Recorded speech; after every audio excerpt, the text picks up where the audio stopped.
Welcome back to the Demon Slayer Gaming Channel. We're going to be continuing our Final Fantasy XIV dungeon guides with Brayflox's Longstop.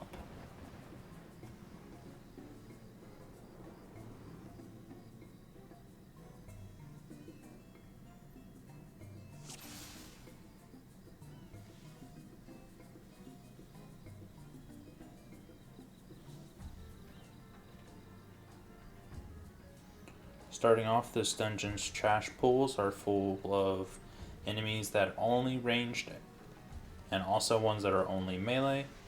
So for the Gully Galgos, make sure that you are hitting them several times with a couple of your abilities to make sure that they stay on you even if your party is focusing them.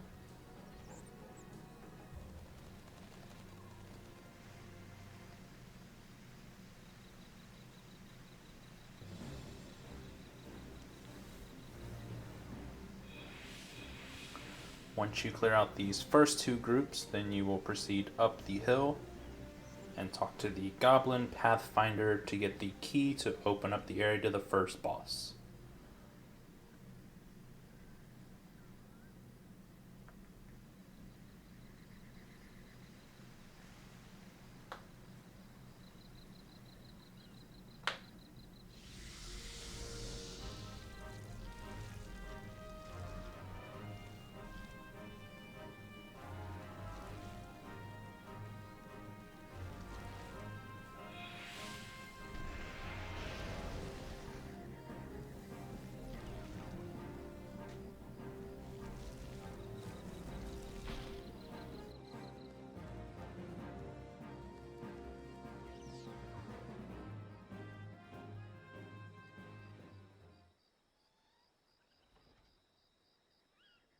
Once you get to the first boss, you will want to pick him up along with the other adds in the room and turn them all away from the rest of your party, as they have frontal cone abilities that you would not want the rest of the party to be hit by. Make sure that you're AoEing these targets down, and then focus on the Great Yellow Pelican. Portion of the way through the fight, more adds will spawn that you will need to pick up, and again turn away from the rest of the party. Make sure that you're stepping out of the frontal cone abilities or stunning the boss to interrupt them.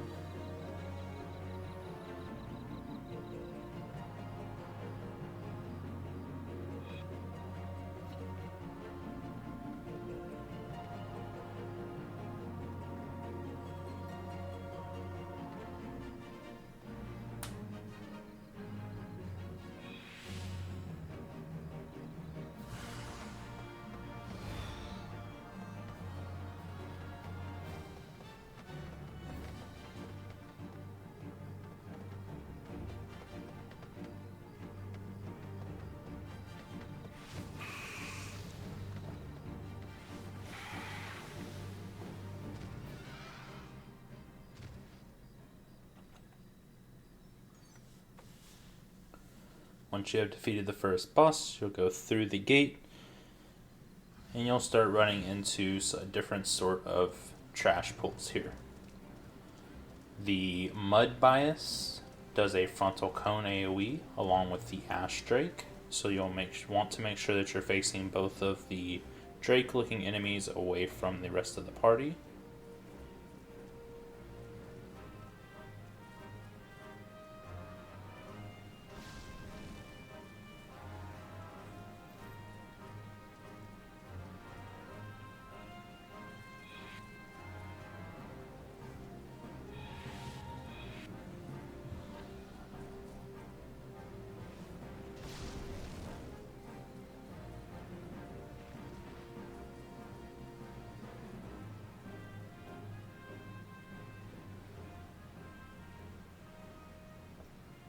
Once you've cleared those two groups, you'll go across the bridge here and then under the overhang into where the second boss is. The Infernal Drake you'll want to face away from the rest of your group.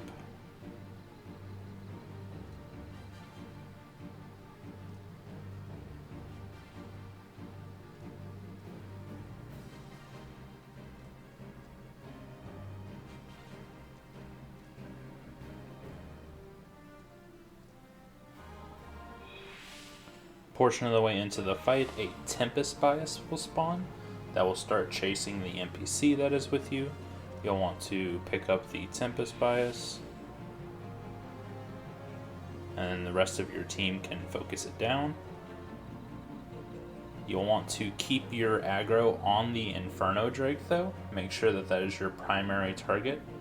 The Brayflox NPC will occasionally take aggro from you, and he'll take it over to one of your party members. This can cause a bit of an issue as they'll start getting hit with frontal cone AoEs.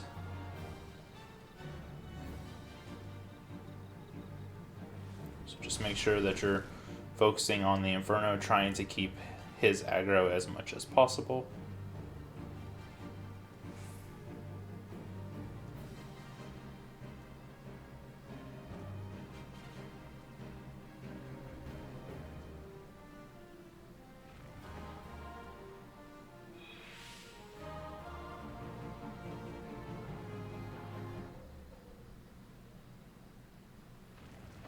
Once the Inferno Drake is dead, you can proceed through the gate to the third area.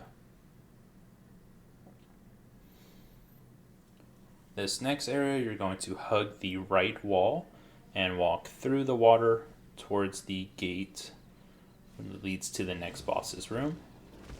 This area is heavily populated with enemies, and the line of sight along with vision is a little difficult at times. So try to not pull too many.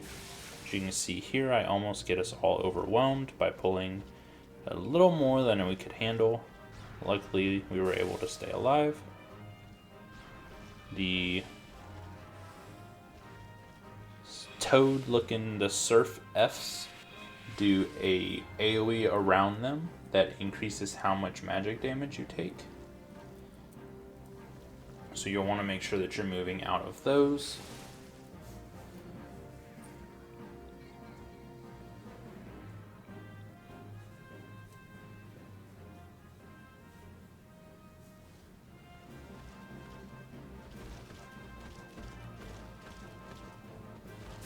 The Wormhound does a frontal cone AoE, so make sure to face him away from your party.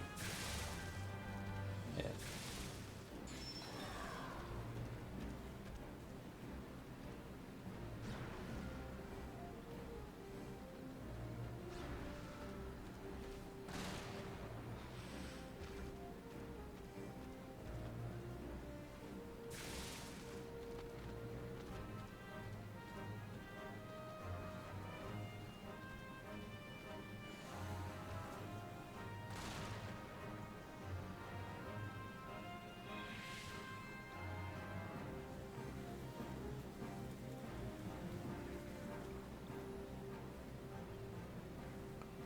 The third boss is actually a 2-phase boss fight. First off, you fight the Hellbender. He does single target AoE abilities. So he'll target one person and do an AoE around them. This just does damage. The other ability that he uses is the Peculiar Light, just like the other Fs. That increases magic damage taken if you're inside of it, so either stun him or move out of the circle around him. He also has a frontal cone spray ability that you'll want to move out of, and he'll also target your allies with the Queer Bubble that will need to be targeted down and destroyed before that ally can do anything else.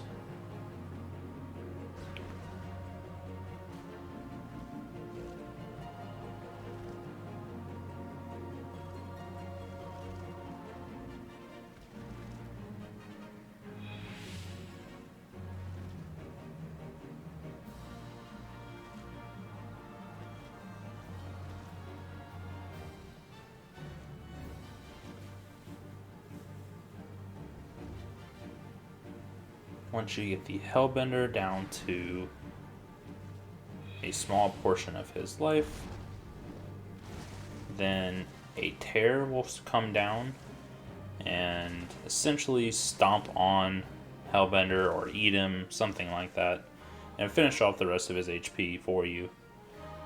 You'll want to pick him up and again face him away from the group. He does a Dragon's Breath, which will target everyone in front of him. You only need to reduce his HP by 25% before he flies away. And then you can proceed through the next gate to the final boss.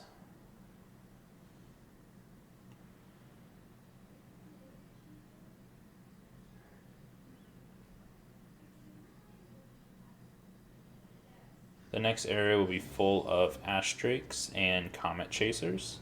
Make sure you're picking up aggro on all of them, along with the Mud Bias, facing them away from the group.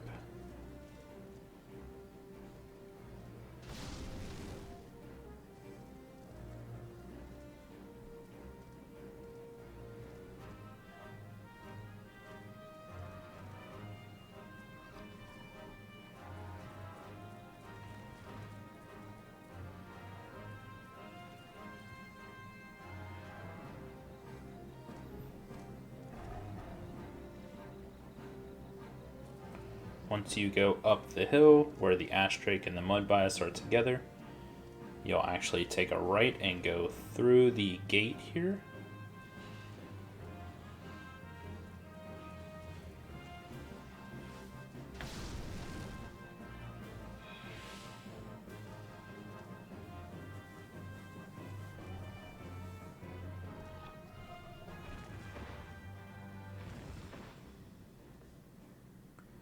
And this will lead you to the last boss fight against the dragon that you already previously tussled with.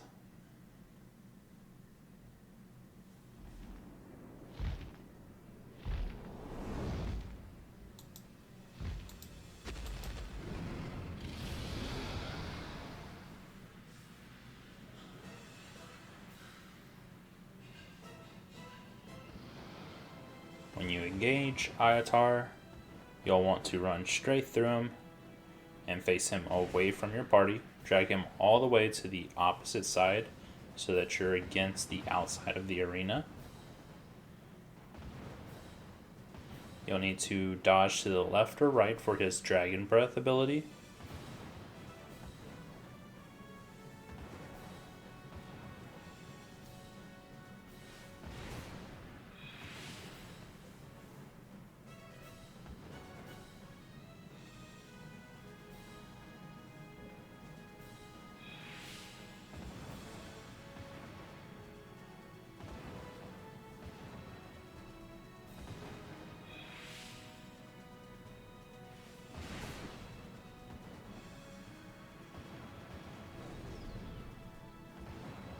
Once he gets down to about 60% of his HP, he'll start throwing out large poison AoE bombs.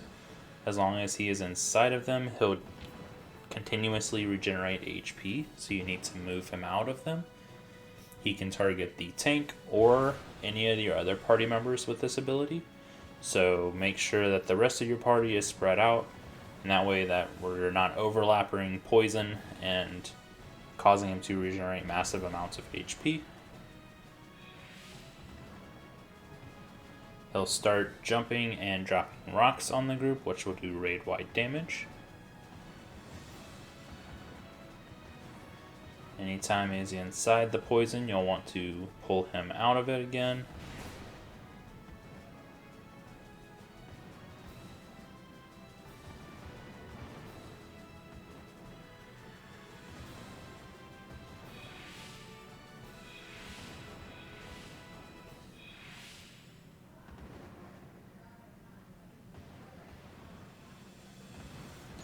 And the rest of the fight will continue this way.